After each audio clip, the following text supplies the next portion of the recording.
नमस्कार मंडळी, welcome back to my channel Gapshap बँडेड. चला तर पाहूया श्री रामचरितमानस या पुस्तकाचा पुढचा भाग. हे बंधू, परोपकारासारखा दुसरा कोणताही धर्म नाही आणि दुसऱ्याला दुःख देण्यासारखे कोणतेही पाप नाही. बाबा रे, सर्व पुराणांचा व वेदांचा हाच निर्णय आहे. तो मी तुला सांगितला. ही गोष्ट पंडित लोकांना माहीत असते. मनुष्य शरीर धारण करून जे लोक दुसऱ्यांना दुःख देतात त्यांना जन्ममृत्यूची महान संकटे सहन करावी लागतात. मनुष्य मोहामुळे स्वार्थपरायण होऊन अनेक पापे करतात. त्यामुळे त्यांचा परलोक नष्ट होऊन जातो.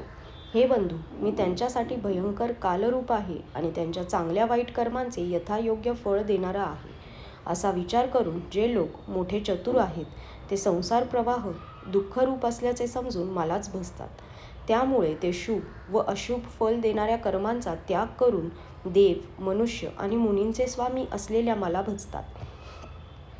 अशा प्रकारे मी संत आणि असंत यांचे गुण सांगितले आहेत. ज्या लोकांना हे गुण समजले आहेत ते जन्ममरणाच्या फेऱ्यात पडत नाहीत. हे बंधू ऐक, मायेने रचलेले अनेक गुण व दोष आहेत. त्यांची वास्तविक सत्ता नाही. ते दोनही पाहूच नयेत यामध्येच विवेक आहे. ते पाहणे हाच अविवेक होय. भगवंताच्या श्रीमुखातून हे वचन ऐकून सर्व बंधूंना आनंद झाला. त्यांच्या मनात प्रेम मावत नव्हते. ते वारंवार विनवणी करत होते. विशेषतः हनुमानाच्या मनाला अपार आनंद झाला होता. त्यानंतर श्रीराम आपल्या महालाकडे गेले. अशा प्रकारे ते नित्य नवीन लीला करीत होते. नारद मुनी वारंवार अयोध्येला येत असत आणि श्रीरामांचे पवित्र चरित्र गात असत. मुनी येऊन नित्य नवनवीन चरित्रलीला पाहून येथून जात व ब्रह्मलोकी जाऊन सर्व कथा सांगत. ब्रह्मदेवांना ती ऐकून समाधान वाटे व ते म्हणत, हे वत्सा, वारंवार श्रीरामांच्या गुणांचे गायन कर. सनकादिक मुनी नारदांची प्रशंसा करीत. जरी ते सनकादिक मुनी ब्रह्मनिष्ठ होते तरी श्रीरामांचे गुणगान ऐकून ते सुद्धा आपली ब्रह्मसमाधी विसरून जात आणि ते आदराने ऐकत. हे रामकथा ऐकण्याचे श्रेष्ठ अधिकारी होते. सनकादी मुनींसारखी जीवनमुक्त आणि ब्रह्मनिष्ठ पुरुष सुद्धा ब्रह्मसमाधी सोडून श्रीरामांचे चरित्र ऐकतात. हे समजल्यावरही जे श्री हरीच्या कथेविषयी प्रेम बाळगत नाहीत ते खरोखर पाषाण हृदयच होय. एकदा श्री रघुनाथांनी बोलावल्यावर गुरु वशिष्ठ, ब्राह्मण आणि इतर सर्व नगरवासी सभेला आले. जेव्हा गुरु, मुनी व सर्व सज्जन यथायोग्य स्थानी बसले तेव्हा भक्तांचे जन्ममरण नष्ट करणारे श्रीराम म्हणाले, हे नगरवासियांनो, माझे म्हणणे ऐकून घ्या. ही गोष्ट मी मनातील ममतेमुळे सांगत नाही. मी अनीतीची गोष्ट सांगत नाही किंवा यात काही राजसत्तेचा संबंध नाही. म्हणून संकोच व भय सोडून लक्ष देऊन ऐका आणि मग तुम्हाला योग्य वाटेल त्याप्रमाणे करा. जो माझी आज्ञा मानतो तोच माझा सेवक आणि तो मला अत्यंत प्रिय होय. हे बंधूंनो, जर मी काही अनीतीचे सांगत असेल तर निर्भयपणे मला अडवा. मोठ्या भाग्याने हे मनुष्य शरीर लाभले आहे. हे शरीर देवांनाही दुर्लभ आहे असे सर्व ग्रंथ सांगतात. हे शरीर साधनेचे स्थान व मोक्षाचे द्वार आहे. हे मिळूनही जो आपला परलोक बनवू शकला नाही त्याला परलोकी दुःख मिळते व डोके बडवून घेऊन पश्चाताप करावा लागतो आणि तो आपला दोष न मानता कालाला, कर्माला व ईश्वराला दोष देऊ लागतो.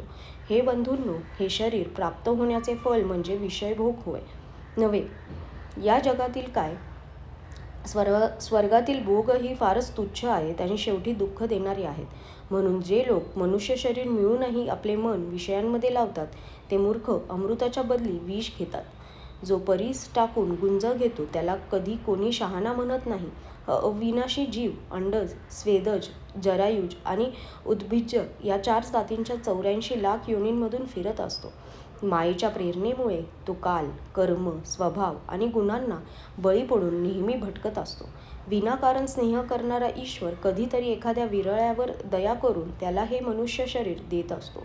हे मनुष्य शरीर भवसागर तरून जाण्यासाठी जहाज आहे. माझी कृपा ही अनुकूल हवा आहे. सद्गुरू हा मजबूत जहाज वाहून नेणारा कर्णधार आहे. अशा प्रकारचे दुर्लभ साधन सुलभपणे भगवत कृपेमुळे त्याला प्राप्त झाले आहे. जो मनुष्य असे साधन मिळूनही भवसागर तरू शकत नसेल तर तो कृतघ्न, मंदबुद्धीचा आणि आत्महत्या करण्याची गती प्राप्त करतो. जर मनुष्याला परलोकी व या जगात दोन्ही ठिकाणी सुखाची इच्छा असेल तर माझे बोलणे ऐकून ते मन दृढपणे धरून ठेवा. हे बंधूंनो, हा माझ्या भक्तीचा मार्ग सुलभ व सुखदायक आहे आणि पुराणांनी व वेदांनी याचेच प्रतिपादन केले आहे. ज्ञान अगम्य आहे, ते प्राप्त करण्यामध्ये खूप विघ्ने आहेत. त्याचे साधन फार कठीण आहे आणि त्यामध्ये मनाला कोणताही आधार नसतो. पुष्कळ नष्ट केल्यावर कुणीही ते मिळवूही शकेल, तरीही भक्तिरहित असल्यामुळे तो ज्ञानी मला प्रिय नसतो. भक्ती ही स्वतंत्र आहे आणि सुखांची खाण आहे, परंतु सत्संगाविना कुणालाही ती मिळत नाही आणि पुण्याचा संचय असल्याशिवाय संत भेटत नाहीत. सत्संगती ही जन्ममरणाचा अंत करते. जगात एकच पुण्य आहे, त्याच्यासारखे दुसरे नाही, ते म्हणजे काया वाचा मनाने ब्राह्मणांची सेवा करणे.